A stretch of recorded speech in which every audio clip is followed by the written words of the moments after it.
La jouvence, c'est pas de la renaissance, Gandalf. La jouvence, c'est de la capacité à renaître. C'est pas la renaissance en soi, c'est cette puissance que tu as de renaître. C'est une force résurrectionnelle. C'est résurrectionnel. Tu es mort et tu renais. Et c'est presque l'essence de la jeunesse. On peut dire que quelqu'un est jeune lorsqu'il est capable de renaître par rapport aux souffrances rencontrées, aux difficultés. Donc on peut être jeune à 80 ans. Tant qu'on est capable de renaître quand la vie nous donne des coups, on est jeune. Et on peut être vieux à 20 ans. Si le moindre coup nous esquinte et nous laisse à terre, si on manque de jouvence, eh ben on a la jeunesse. On a la jeunesse puisqu'on a 20 ans. Donc on a un corps jeune, on a des cellules qui se régénèrent très bien, mais on n'a pas la jouvence. On n'a pas cette capacité de renaissance, cette fraîcheur d'esprit.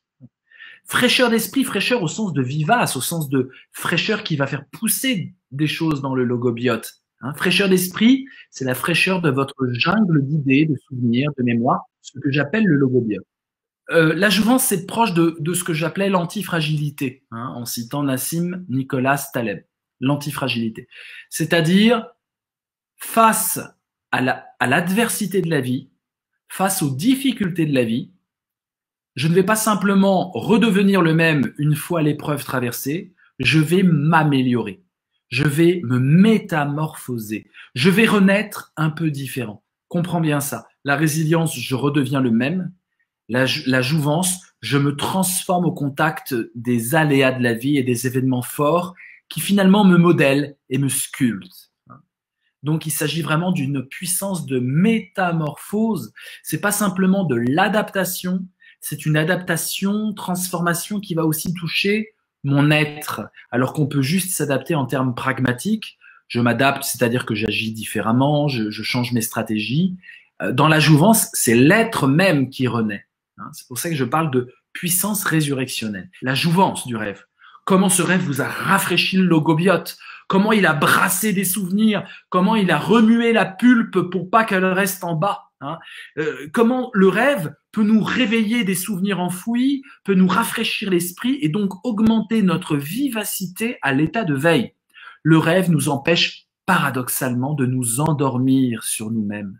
Le rêve nous réveille. Le rêve réveille mon logobiote. C'est peut-être sa fonction. Un logobiote qui s'endort dans la journée et qui, grâce au rêve, va se réveiller parce que il va convoquer tout ce qu'il est, y compris les fleurs vénéneuses que l'on a plantées il y a des années. Eh bien, ces fleurs, on les convoque dans un rêve et on les réactualise dans le logobiote. Prenez bien conscience d'une chose, que ce soit à l'état de veille ou à l'état de rêve, c'est toujours le même logobiote. Il n'y a pas un logobiote spécial rêve et un logobiote spécial veille. C'est le même logobiote, c'est votre même jungle d'émotions, de souvenirs, d'idées, de croyances. Et donc, la réactivation du logobiote à l'état de rêve vaut une réactivation du logobiote lorsque vous êtes réveillé.